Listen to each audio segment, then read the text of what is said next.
Hi friends, welcome back to my channel. Today I'm bringing you sort of a Taylor Jenkins Reid 101 video. Her newest book just came out, Atmosphere, and I've had a lot of good conversations in my vlog and my unboxing and reading vlog video that I did that I will link above and below about her other books, like what I suggest. So I thought, and I've had those outside of my channel as well on other people's videos, like which ones I would suggest people starting with. And so I thought it might make sense to do this kind of like beginner's guide to Taylor Jenkins Reid. So I'm not going to go really in depth on every book that she's written, kind of more like vibes. I'll give you a brief synopsis, but kind of like vibes, like what might point you in the right direction to start with Taylor Jenkins Reid. So yeah, we're going off vibes here. Since it's getting so much buzz, let's just start with her newest release, Atmosphere, that just came out a couple weeks ago. So Atmosphere is about Joan Goodwin, who is one of the first groups of women to be recruited by NASA to train as an astronaut. And there are others as well. There are some women, there are some men, some are military, some are like on the academic side. And they like go through the training together. So there's a lot of dynamics there, some romantic, some like rivalries, some like really good friendships. So it basically follows them through their training, focusing mostly on Joan, but follows them through their training and how also it like goes into their personal life because it is an all-consuming kind of task to go to space. So you have to be very committed. It is historical fiction. It's set in the 80s, kind of at the birth of like the space shuttle program. So there's a lot of fun science stuff in there. I saw in the back that Andy Weir did a blurb, which is amazing because he's like my favorite sci-fi author. So I liked that he was tasked or tagged or whatever, asked to give a blurb for this book. So I think that's a really good mix. So yeah, as I mentioned, we follow a timeline of them going through training, but we also have like a more current timeline where there is a very high risk, dangerous situation going on. So, which, you know, is being in space is a very dangerous place to be. So we kind of get the juxtaposition between dealing with this very dangerous situation and then like the backstory of all of them like coming up through the space program. So some of the vibes for Atmosphere are like queer representation, early space shuttle program, women coming up into a very male-dominated field and dealing with all of the issues that can surround that. Kind of like camaraderie, ambition, courage, yeah, and trying very much being committed to this dream that so many people have, but so few people get to experience. So if those sound good, Atmosphere might be a good place for you to start. The next book I'm going to talk about is Daisy Jones and the Six. So this is like 70s rock and roll vibes. So it was kind of based off of Fleetwood Mac, I believe.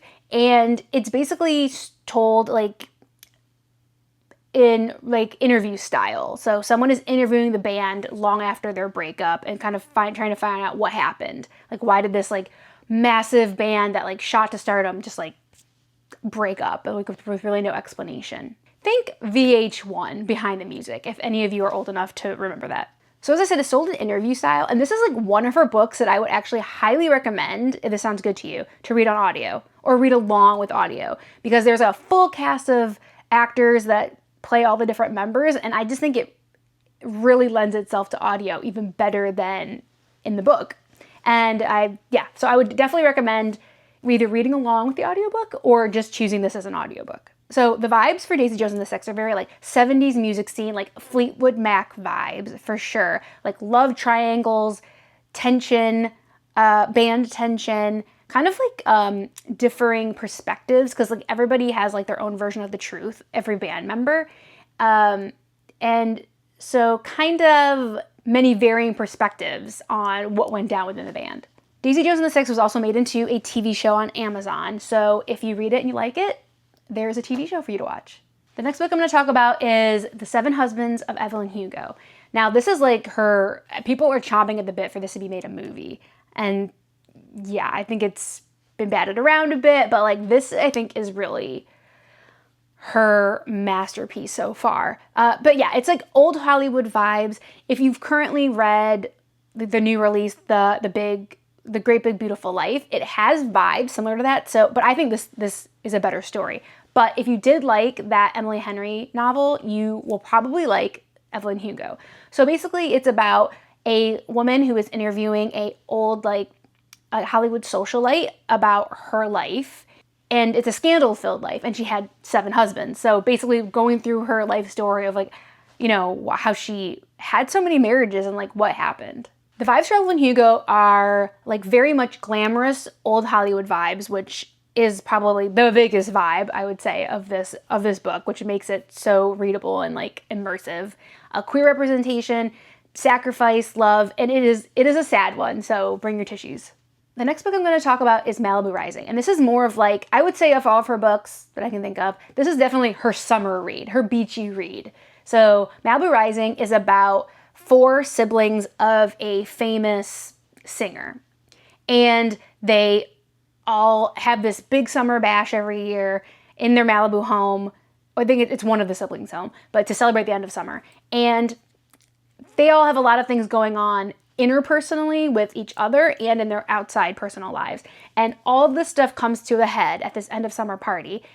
And it ends with the house burning down. That you know that from the beginning. So things culminate with the house burning down. So a lot of like very much interpersonal relationships, sibling issues, you know, parent issues. There's so much infidelity. There's a lot going on in this book. So the vibes for Malibu Rising is kind of like 80s surfing culture, very much a lot of family dynamics as well.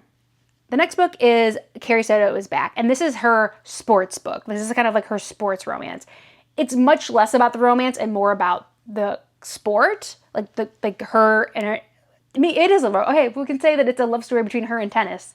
Carrie and tennis, but there is a love story between her and a human as well in the book. This book follows Carrie Soto, who was a like championship tennis player in her heyday, but she retired. And so now she's coming out of retirement, and there's a lot of trepidation whether by the public, whether she is like past her prime. Can she actually win again against, you know, these the players now that are like so much younger than her, like, you know, they're in their prime, and do you think her prime is behind her? So she goes on this whole journey of trying to become the best in the world again. Carrie Soto is very determined.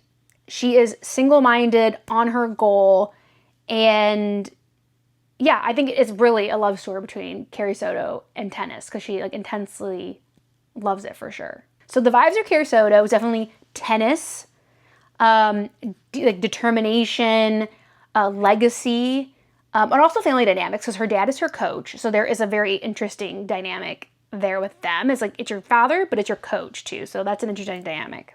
Now I would say the books I've talked about already are kind of one kind of phase, the current phase of Taylor Jenkins Reid. And they kind of feel a certain way. She's evolved a certain way with those books. So now we're going to go a little bit into her backlist a bit. And then I'm going to start with One True Loves. And again, I'm not going through every book she's ever written, but One True Loves I'm going to talk about. And basically, One True Loves is like a more traditional romance book. And it's about a woman who is married, and her husband is in I believe it's a helicopter crash, and he's presumed dead. So goes by, she reconnects with an old like friend, and they get engaged.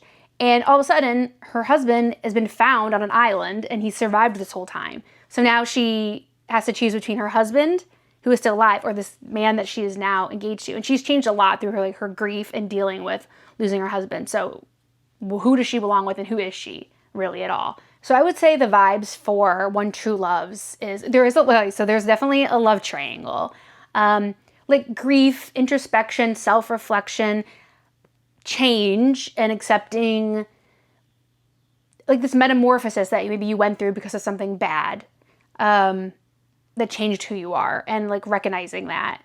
And yeah, when the past comes back to not haunt you per se, but can you even go back, or do you even want to go back to the person you were before this tragedy happened to you? I'm not going to go super into these next reads, but After I Do and Forever Interrupted are two of her even earlier books, and they are mostly they kind of have a similar theme. So they're both like about relationships, grief, like emotional healing. So they're like more like on the sad side for sure. And yeah, more like romantic grief. That's all I'll say about them. But if that sounds your vibe, maybe you want to start, and you maybe want to start kind of more at the beginning of her backlist. Those might be a good place to start. She has a pretty wide variety of vibes. So you can just pick your poison. One thing I wanted to mention was that several of her books kind of happen in the same universe. You do not need to read them in any order per se, but you can. There's a lot of Easter eggs in like Carrie, Soto, Evelyn, Hugo, and Malibu Rising. There's a lot of Easter eggs from other books, but you could read them in any order, whatever, and it doesn't really matter. But if you want to kind of, if you're interested, if you really like that idea, you might want to read them in a certain order. So you want to read Evelyn, Hugo, then Malibu Rising, then Carrie, Soto is back. Because you'll see like kind of cameos and a few overlapping storylines. It's not required, but if you're kind of into that thing, that would kind of be the best way to read them. So before we go, I'll give you my personal top 3. I would say Evelyn Hugo is number 1. I think that is just like her masterpiece of hers. Malibu Rising, the vibes are immaculate there. And then I think I would say Atmosphere is 3rd. Evelyn Hugo and Malibu Rising are definitely 1 and 2. So if you are going off my recommendation, maybe those are 2 good ones to start with. So that's kind of my Taylor Jenkins Reid 101. Whether you're going off like the order of her books, like newest to oldest, or you're going off pure vibes, or my recommendation, I've kind of covered that, all of those, so you can come at it any way you want.